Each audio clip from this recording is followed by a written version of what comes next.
nuk na ka borç Kosova, ne si politikan të sillemi në këtë formë edhe në këtë mënyrë. Dhe kur e tham këtë, normal, e tham për partinë e cila ka marrë shumicën e besimit qytetar.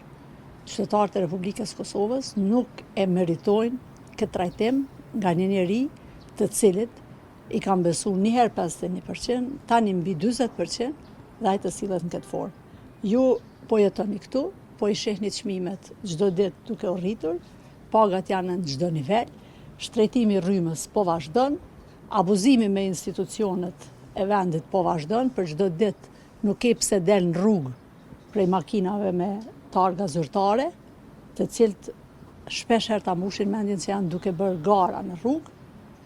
Bordet i kanë mbush me militant partijak dhe kanë arrit në shkallën më të lartë të degradimit të shtetit Republikën, ose në këtë rast Republikës Kosovës. Asnjë kandidat i cili ka qenë në qeverinë Kurti 2 nuk do ta merr votën e Partisë Demokratike të Kosovës.